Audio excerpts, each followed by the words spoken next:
అందరికీ షలోం. ప్రభు అయిన యేసుక్రీస్తు నామములో మీ అందరికీ నా యొక్క శుభాశీస్సులు. సో, మనం ఆదికాండం మొదటి అధ్యాయంలో మొదటి వచనంలోనే యేసు ప్రభు ఉన్నారు అని మనం గ్రహించాం. Elohim alpha tau, Elohim alpha omega అంటేనే యేసు ప్రభువు. ఆల్ఫా ఒమేగా అంటే శబ్దము లేక వాక్యము, వాక్కు అనేటువంటి విషయాన్ని మనం చర్చించాము. మీలో చాలామంది మరి ఆ విషయాన్ని బట్టి మొదటి అధ్యాయంలోనే ఉన్నాడని నాకు సంతోషంగా కాల్స్ చేశారు. దాన్ని బట్టి మీ అందరికీ కూడా నా యొక్క వందనాలు. అలాగే ఆకాశాన్ని దేవుడు చేసాడని, ఆకాశం చేసినప్పుడు అది మంచిదని గాని, చెడుదని గాని దేవుడు అనకపోవడానికి కారణాన్ని కూడా మనం చర్చించాం. ఆకాశంలో ఉన్నటువంటి పరిస్థితిని కూడా మనం వివరించుకున్నాం. ఆ దేవుని యొక్క సృష్టిలో ఒక విషయాన్ని మనం గమనించాం. దేవుడు చేసిన ప్రతి వస్తువుకి ఒక వ్యక్తిని పెట్టినట్లుగా, ఒక దూతను గాని, ఒక రాయబారిని గాని పెట్టినట్లుగా మనం చూస్తున్నాం. దాని యొక్క రెస్పాన్సిబిలిటీ ఒకరికి ఇచ్చినట్లుగా చూస్తున్నాం. సో, ఆ యొక్క ఆకాశంలో ఉన్నటువంటి నక్షత్రాలు కదా! తరువాత కనీసం మన యొక్క ఆక్సిజన్ గాలి కూడా మరి ఒక దూత చేతిలో పెట్టినట్లు మనం చూసాం. ఎఫ్ఎస్సి 2:2లో గాలిని కూడా ఒక దూత చేతుల్లో పెట్టినట్లు మనం చూస్తున్నాం. సో, వీటన్నిటికి బాధ్యత వహించి వాటిని సక్రమంగా నడిచేటట్లుగా చూడాల్సినటువంటి బాధ్యత దేవుని దూతలకు ఏర్పాటు చేశాడు. ఓకే. ఆదియందు కంటే ముందు తండ్రి, వాక్కు, పరిశుద్ధాత్మ ముగ్గురు మాత్రమే ఉన్నారు. ఆకాశాన్ని చేసినప్పుడు మాత్రమే దూతలొచ్చారు.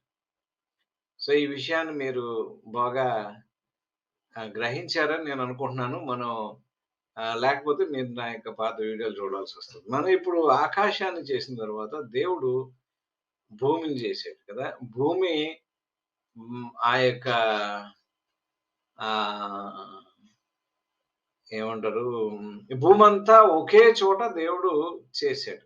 అంటే ఇప్పుడు ఖండాలుగా ఉన్నట్టుగా ఆదిలో దేవుడు ఖండాలుగా వాటిని చేయలేదు. భూమంతా కూడా ఒక చోటే ఉండేది. సముద్రం అంతా కూడా దాని చుట్టూరు ఉండేది. సో, వాటర్ వేరు, ఈ యొక్క ల్యాండ్ వేరు.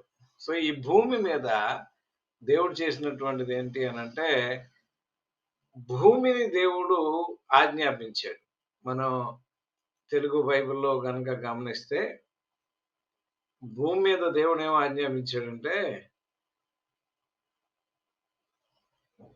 అది ఆరిన నేలను దేవుడు చేశాడు.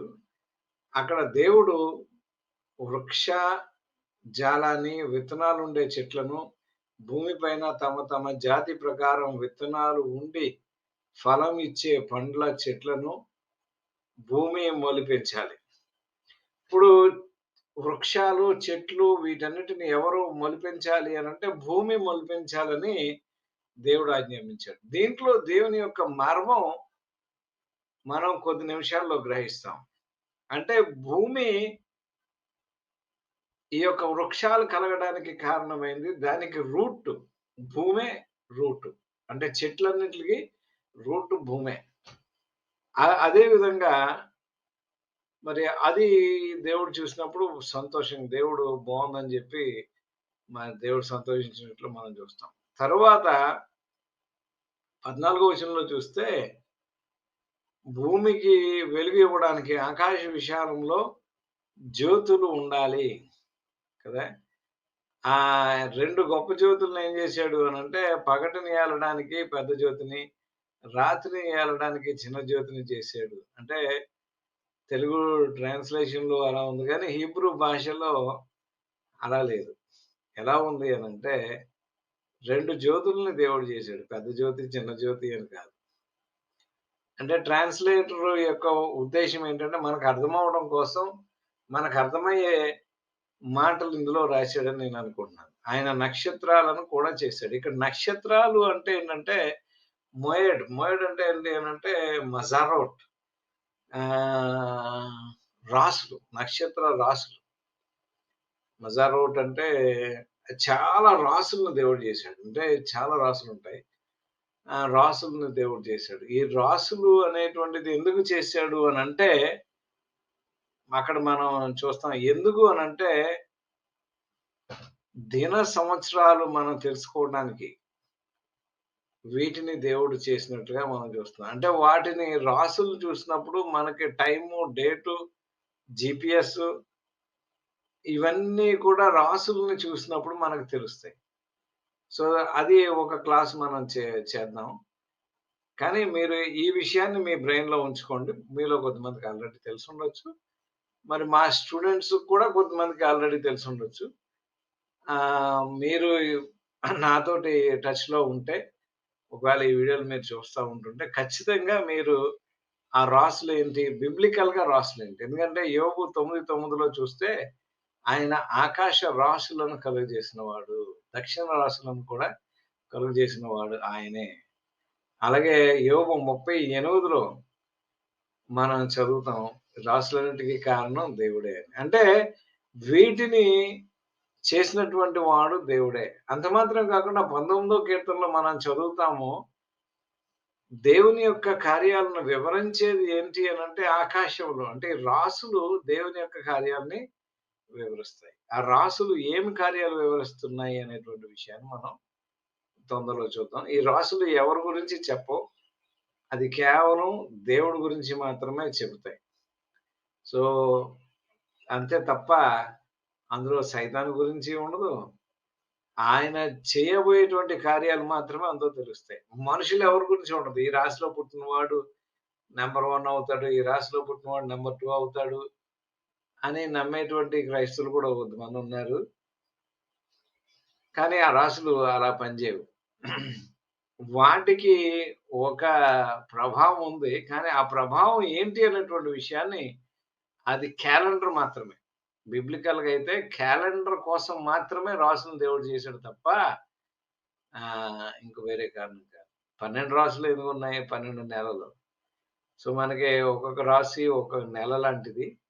సో, అది ఎలాగూ ఏంటి అనేటువంటి విషయాన్ని రాసులను ఎలా కనిపెట్టాలనేటువంటి విషయాన్ని మనం తర్వాత క్లాస్‌లో మనం చూద్దాం. సో, అలాగా నాలుగవ రోజు అయిపోయింది. నాలుగో రోజు ఎలా అయింది? ఒక సాయంత్రం, పగలు అయిన తర్వాత ఒక రోజయింది. అది దేవుడు చూసి సంతోషించాడు. సో, ఈ విషయాన్ని మీరందరూ కూడా గుర్తుంచుకోండి. నెక్స్ట్ క్లాస్‌లో ఇంకొన్ని విషయాలు మీకు చెప్తాను. జంతువుల్ని ఎవరు సృజించారు? పక్షుల్ని ఎవరు సృజించారు?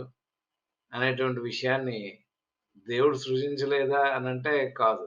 ఎవరు అంటే దేవుడు కారణం గానీ, అవి ఎలాగ దేవుడు సృజించాడనేటువంటి విషయం చాలా ముఖ్యం. అది చాలా ముఖ్యం.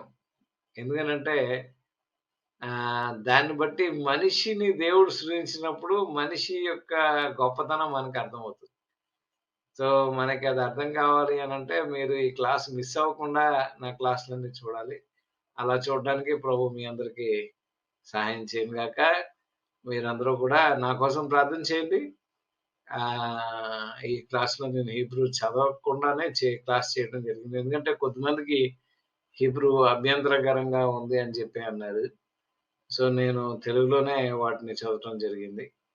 ఒకవేళ ఏదైనా ఇప్పుడు నేను ఒక మజారోత్ అనేటువంటి విషయం చెప్పాను. మోయడ్ అనేటువంటి విషయం చెప్పాను. సో, అలా ఇంపార్టెంట్ వర్డ్స్ ఏదైతే ఉన్నాయో వాటిని మాత్రం హీబ్రూలో నేను మీకు చదివి వినిపిస్తాను. ఓకేనా? Thank you. God bless you. May God be with you. Amen.